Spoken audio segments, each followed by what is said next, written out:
Oh, at-tayyul hakiki itu. Iya. Baik, astagfirullahaladzim, astagfirullahaladzim, astagfirullahaladzim, alladzi la ilaha illa huwal hayyul qayyum wa atubu ilaih. Asyhadu an la ilaha illallah wa asyhadu anna Muhammadar Rasulullah. Tawakkaltu 'ala Allah, la haula wa la quwwata illa billah. Ila hadratin Nabi Muhammad sallallahu alaihi wasallam ala alihi wa sahbihi wal mu'minina semacam berdiri lantai Al-Fatihah. A'udzubillahi minasyaitonir rajim. Bismillahirrahmanirrahim. Alhamdulillahirabbil alamin arrahmanir rahim maliki yaumiddin. Iyyaka na'budu wa iyyaka nasta'in ihdinas siratal mustaqim. Siratal ladzina an'amta 'alaihim ghairil maghdubi 'alaihim waladdallin. Bisa baca kitab? Bisa? Kalau nggak belajar nggak lagi lah, Mak. Nggak tahu Pengen dah. belajar, Mak. Dengar aja lah ya. Iya, Mak. Pahami aja, yang penting paham. Iya, paham, Mak. Yang penting pahami betul. Bismillahirrahmanirrahim. At-tayyul hakiki fi tatwi masafatad dunya angka hatta naral akhirata hiya aqrabu ilaika. Di sini tulisannya bermula lipat yang hakiki itu. Nah, maksudnya kelipatan ya. Bermula perjalanan yang sangat singkat, sangat cepat. Kelipatan yang sangat cepat. Itu mana?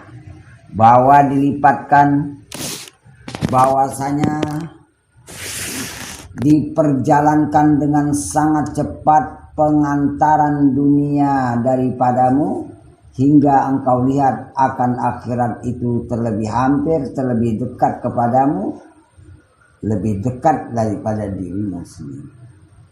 Ini udah pandangan batin, meninggalkan dirinya, meninggalkan dunianya, meninggalkan segala sesuatu yang ada bertautan dengan dunia, pandangannya bisa menembus ke akhirat. Ini namanya at-tayyul hakiki. Waduh, kalau begitu tayyul hakiki ini lipatan yang sangat cepat yang diperjalankan oleh Allah kepada batin manusia.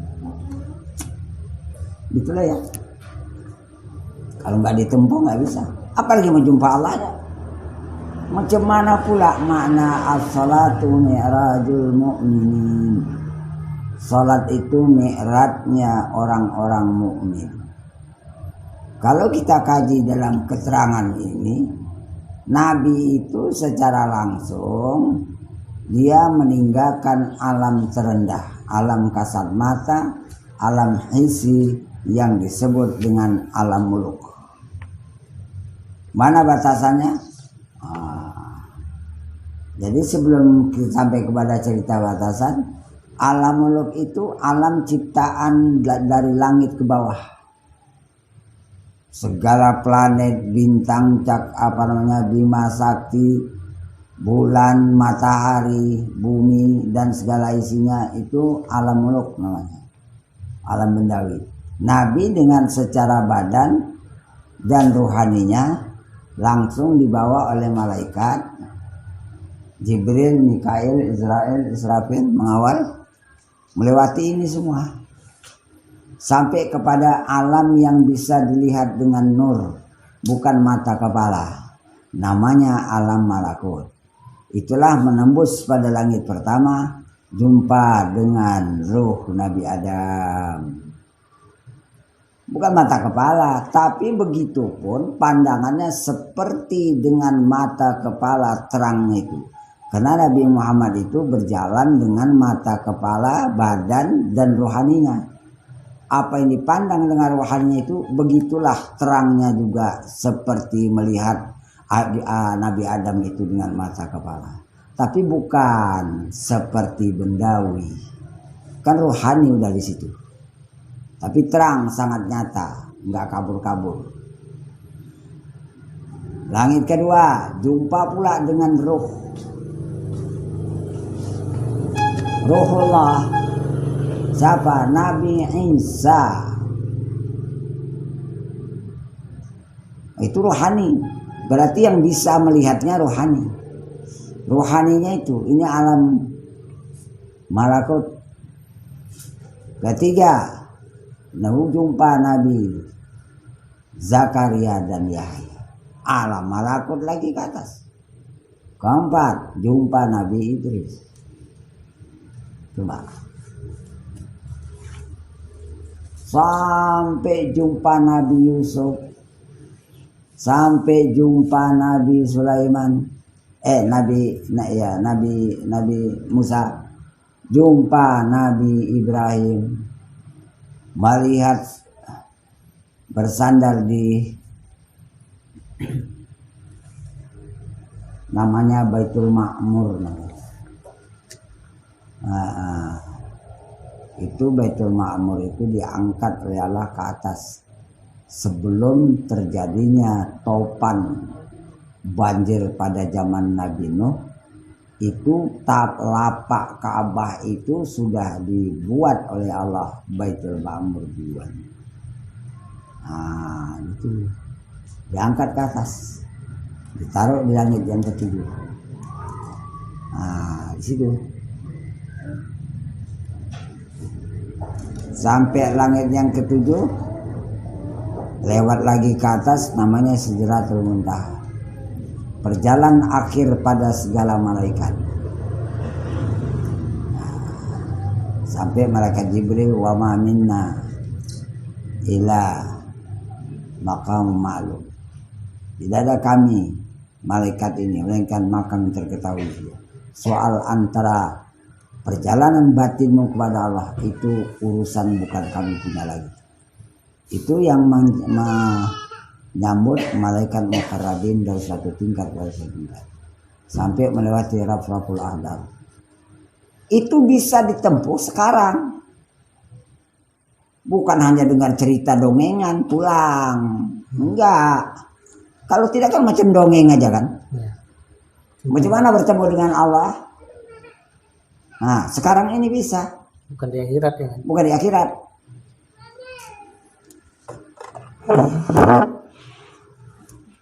Lah, saya nggak sempat mengumpulkan, tapi saya ambil dari Al-Quran dulu ya. Supaya kita yang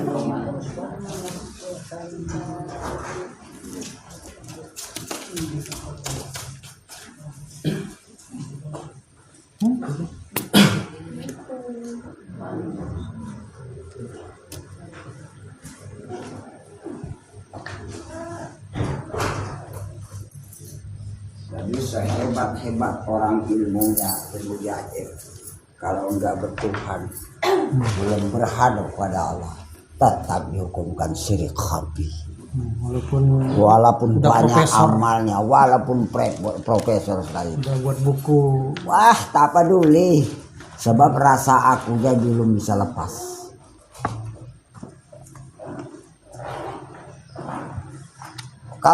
Kalau syirik punya mana? Masuk neraka. Yauma tazilu aqdamul munafiqin wal musyrikin. Akan tergelincir semua kaki-kaki orang yang munafik dan tergelincir dari neraka, dari sitian mustaqim, kaki-kaki orang yang syirik. Terbagi dua, syirik khafi untuk orang Islam, syirik jali untuk orang kafir. Nyemplung kabeh. Bis. Nah, bisa kita handalkan. Merasa hebat, merasa taat, tak ada itu. Jadi hamba yang betul.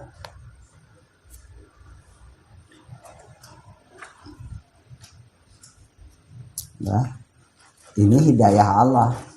Siapa yang menekuninya dapat hidayah.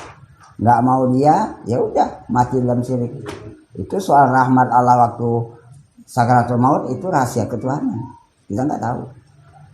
Tapi secara hukum wajib dia nggak melaksanakan wajib belajar dulu.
Coba bacanya 105.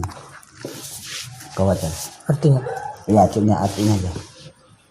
mereka itulah orang-orang yang ingkar akan tanda-tanda Tuhan dan perjumpaan dengannya.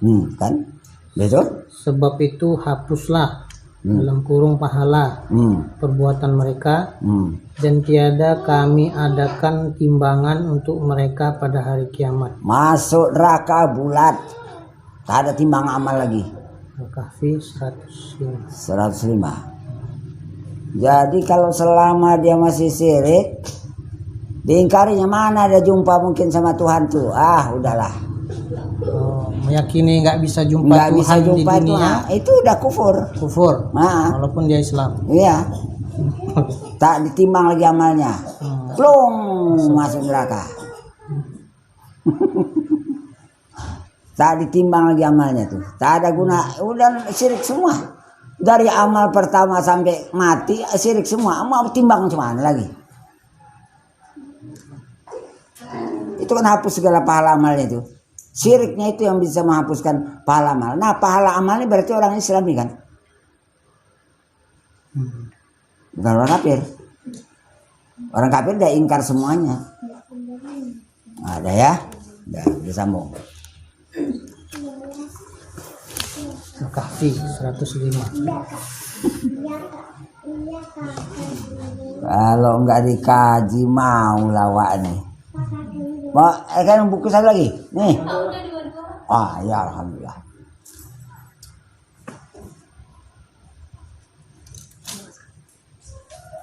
Bermula tuh ya. Bermula lipat pengantaran dunia itu, bermula perjalanan yang sangat singkat, perjalanan batin yang dibuat oleh Allah Ta'ala itu, sehingga meninggalkan dunia itu hanya saja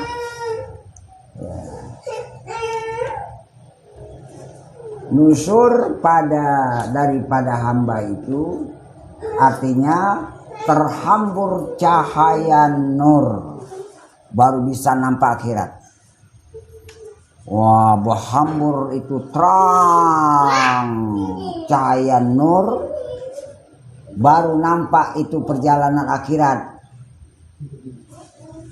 Jikalau bercahaya nur yakin dalam hatinya, maka pada ketika itu napilah dunia, tidak ada lagi dunia dalam nazarnya, dalam pandangannya. Bagaimana pahamnya? Selama dia sholat memandang sajadah, hatinya masih nengok dunia. Gimana mau dapat nur? Orang hatinya ke dunia. Sementara di sini dikatakan napilah dunia. Walaupun dia sholat, walaupun dia memandang dirinya, memandang dinding, memandang sajadah, memandang tikar, memandang dunia, tak ada lagi dunia itu di hatinya. Kenapa? Karena ditutupi oleh nur terang yakin dia sedang menuju alam akhirat. Untuk apa? Untuk perjalanan langsung bertemu dengan Tuhannya. Di dunia, di sholat. Kalau tidak, jangan harap. Nah, ini ngerinya. Enggak dikaji, masuk neraka. Nanti ditanya di kuburan, siapa Tuhanmu? Kalau enggak ada Tuhan di batin awak, apa yang kita jawabkan? Bukan bisa mulut menjawab Allah Tuhanku, enggak bisa. Bukan dihafal ya. Bukan dihafal-hafal.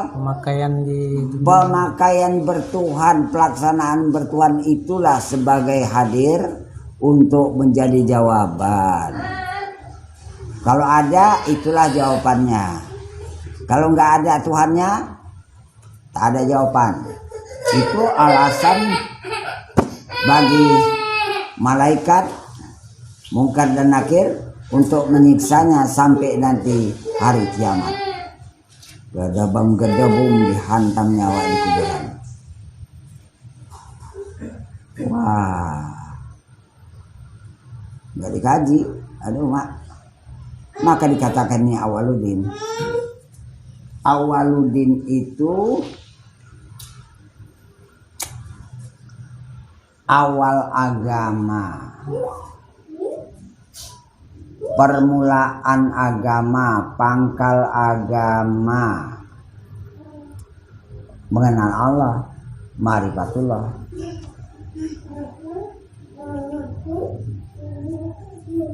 Kalau awal agama ini nggak ada,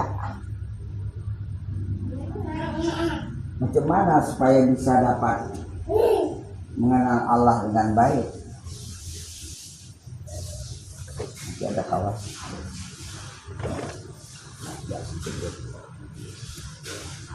Mari dekatkan api ini. Jadi saya mau nengok enak-enak.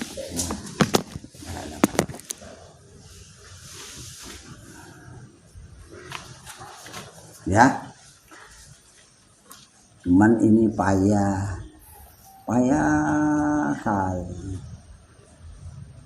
Udahlah, ikuti aja lah. Beberapa tahun nggak tahu lah. Mengenai nur itu, maksud nur ini bukan cahaya, bukan terang kayak Bukan. sinar lampu kan ya. Cuman bahasanya nur. Allah menampakkan tentang hak ketuhanan dan menampakkan tentang keberadaan hal akhirat. Menampakkan itulah, maka nampaknya itu istilahnya ada nur. Bukan cahaya matahari. Bukan. Atau lampu gitu ya. Enggak ada. Menampakkan itu bukan dinampakkan jelas gitu, enggak dinampakkan. Iya. Inilah yang dikatakan yuriduna ayat fi'u nurallahi. Mereka ingin memadamkan cahaya Allah, nur Allah. Walakinnallaha yutimmu nurahu.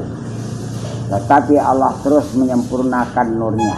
Artinya hak ketuhanan itu dinampakkan kepada batin-batin mukmin supaya mukmin itu yakin kepada Tuhan. Nah, soal penampakan itu kalau udah nampak Allah mana lagi sangkut di nur.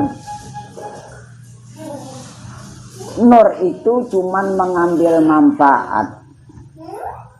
Apa gunanya cahaya matahari? Ambil manfaat. Mana manfaatnya? Supaya tahu ini tikar. Yang nampak tikar ya, bukan cahayanya ya. Bukan mengambil manfaatnya itu. Oh, warnanya hijau, warnanya merah, warnanya kuning. Di nur itu ada manfaat. Manfaat apa? Supaya batin hamba mengenal, mengetahui tentang perjalanan akhirat dan sampai kepada Allah.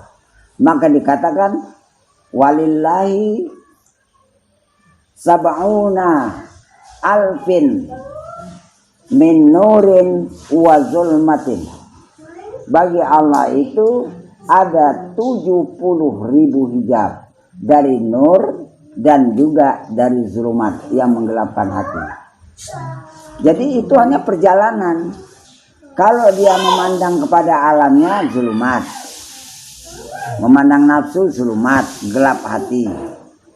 Kalau dia memandang udah mendapat nur dari Allah, dia memandang tentang perjalanan menuju kepada Allah.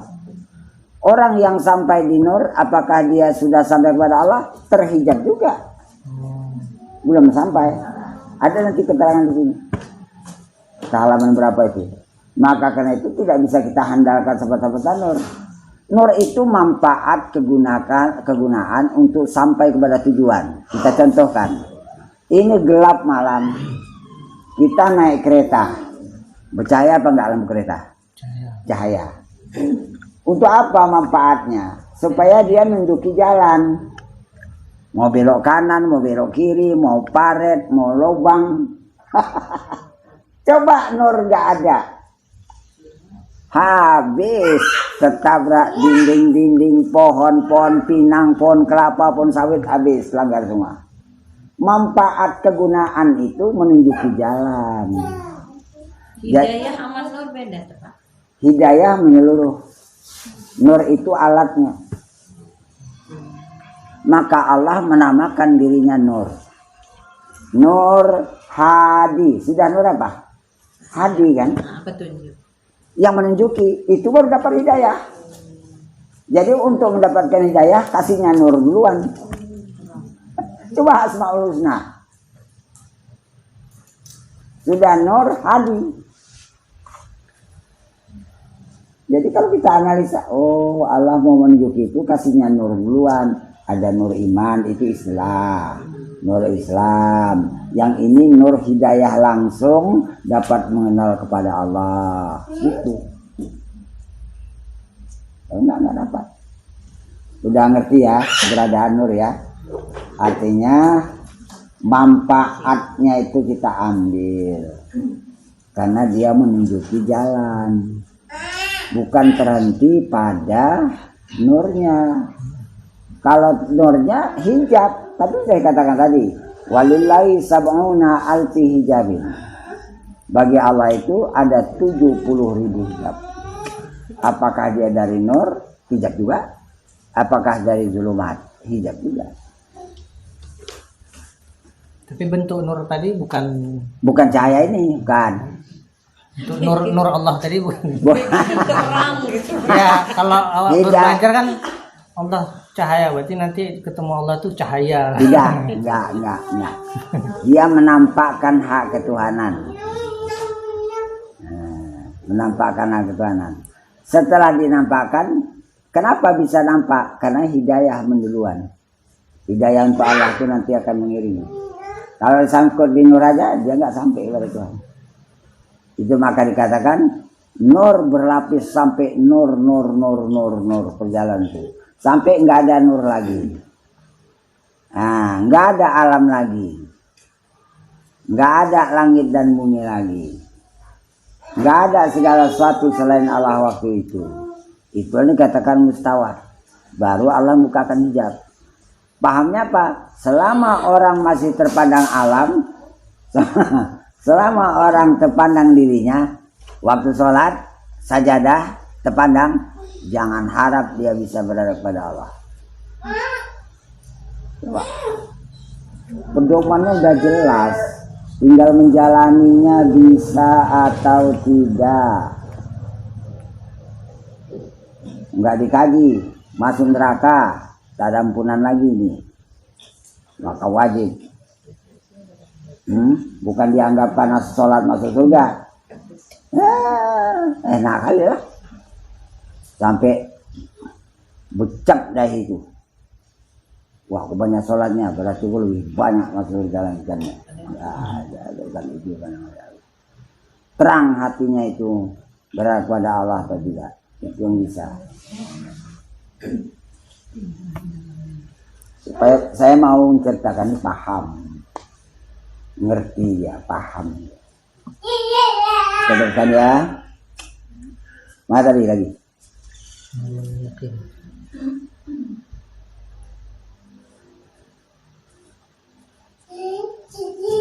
Maka pada ketika itu nafilah tak ada lagi dunia di hatinya, dalam pandangannya, pandangan batinnya.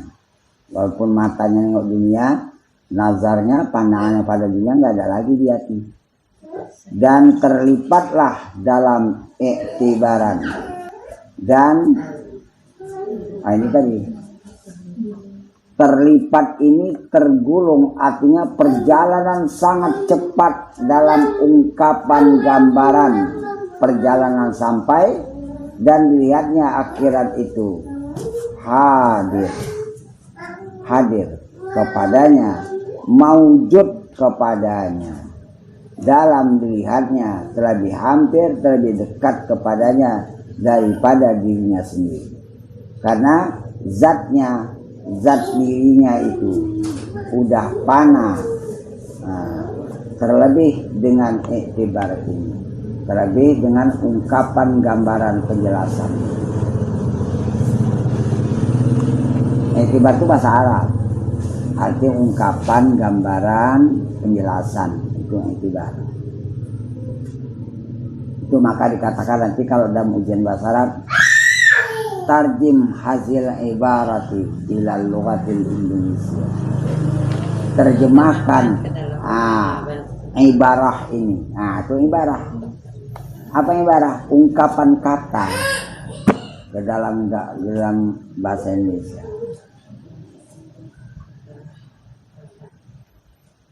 Dan karena demikian itu adalah asal, pangkal, permulaan raghib, suka, cinta pada dunia itu. Mana pangkalnya? Dan dia melebihkan dunia atas akhirat itu adalah tanda dhaif yakin, tanda imannya masih lemah. Dunia aja asal temelek mata, dunia tengok, mana akhirat? Gak ada. Walaupun sholat ya, itu dhaif yakin. Sebenarnya bukan menghilangkan dunia, dunialah. Tak usah ditengok-tengok, dunia pun datang sendiri.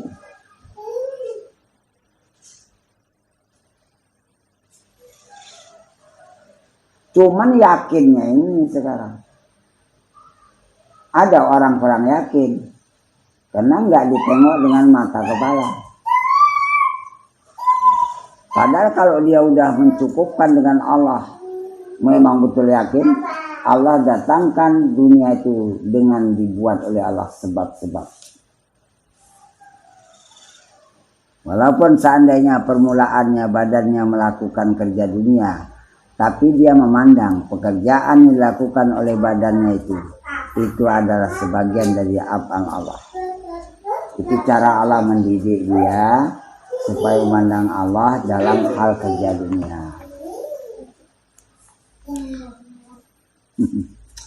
Payah latihannya.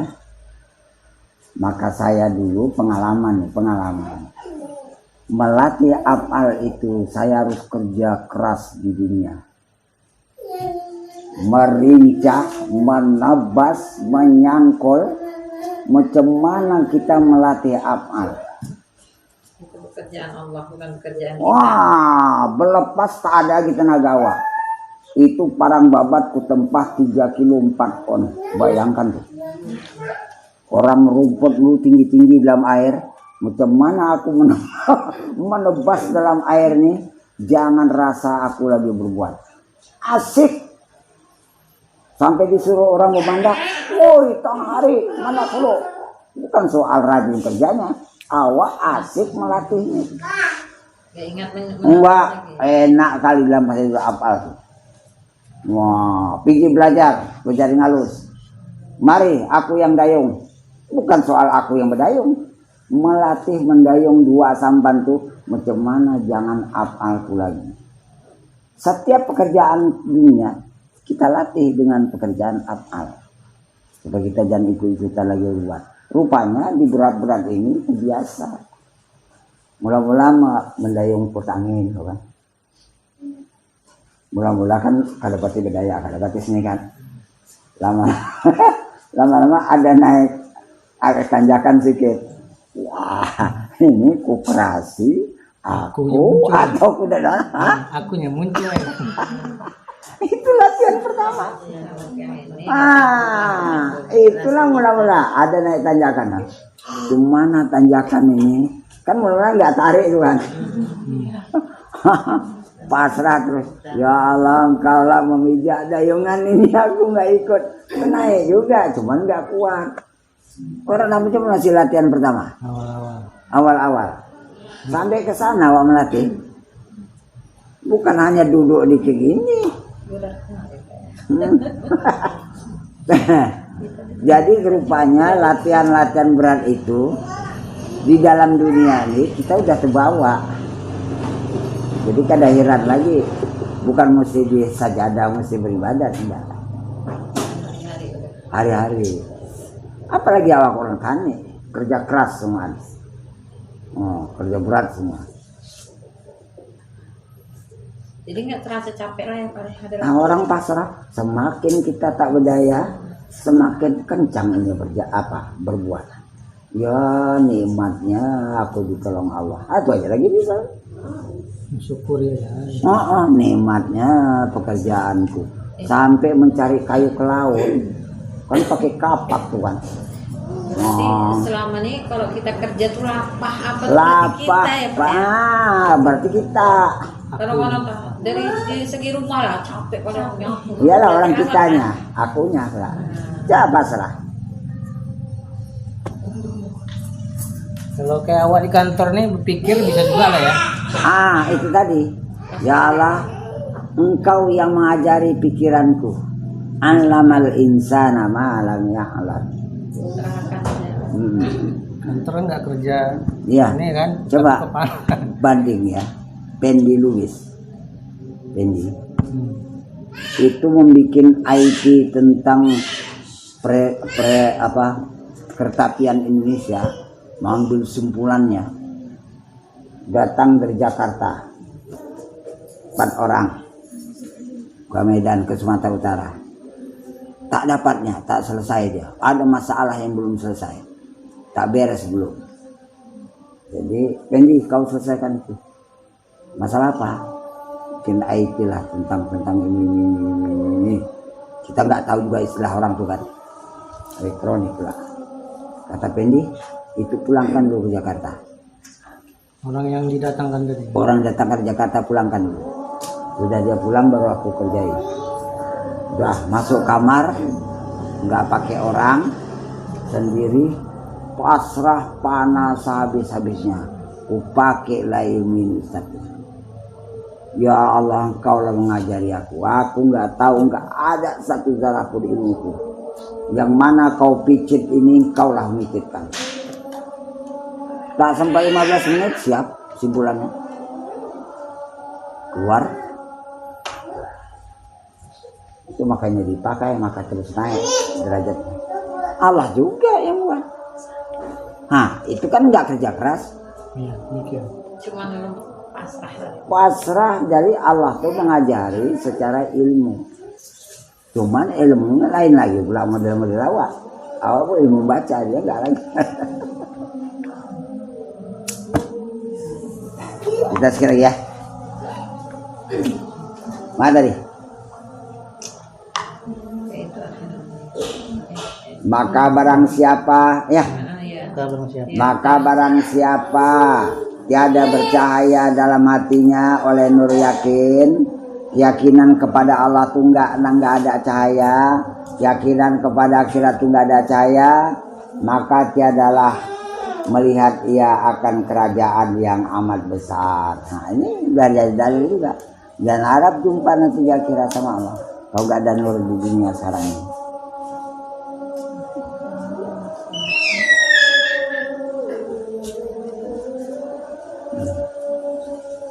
Dan barang siapa tiada memandang akan dia akan kerajaan yang amat besar di akhirat, niscaya kasihlah ia akan dunia, yaitu tiada suatu baginya, artinya nggak ada nilai harga dirinya lagi, maka tiada harganya, tiada ada harganya kepada Allah Ta'ala suatu, sikit pun nggak ada harga. Maka inilah lipat yang hakiki. Maka inilah perjalanan yang sangat cepat yang hakiki, dapat menampak akhirat dan langsung kepada menciptakan dunia dan akhirat. Maka pengantaran dunia, maka kecepatan perjalanan meninggalkan dunia yang memuliakan oleh hak ta'ala dengan dia segala kekasihnya. Ini orang yang disayangi Allah baru bisa. Bukan orang-orang awam yang cinta dunia, tidak. Orang yang disayangi oleh Allah baru dapat macam ini. Dan dengan dia tahqiqlah ubudiyah. Disitulah dia dapat memakai kehambaan dengan sebenar-benar kehambaan. Karena dia panah. mereka tak takik ubudiyah mereka bagi Tuhannya. Artinya dapat menempatkan sebenar-benar kehambaan bagi Tuhan mereka itu, tiada terlipat pengantaran, bukan hanya terhenti di perjalanan yang cepat, bukan, tapi hasilnya terkadang ada dia sebagai istidrat dan makar. Wah, mana contoh? Ayo ke sana, udah kalian duluan ya. Tahu-tahu duluan sampai, berapa cepatnya dia ke sana? Wah, ini bisa istidrat. Kalau dia menganggap dia lebih dari hebat dari yang lain, itu membuat dia, itulah dia tadi. Wah, istidrat, menjauhkan perasaannya kepada makar, tipu daya Allah. Wa makaru wa makarallahu wallahu khairul makirin. Baiknya, mereka membuat tipu daya kepada Allah, tapi Allah itulah yang paling bagus tipu dayanya. Enggak sadar manusia. Wallahu a'lam bishawab.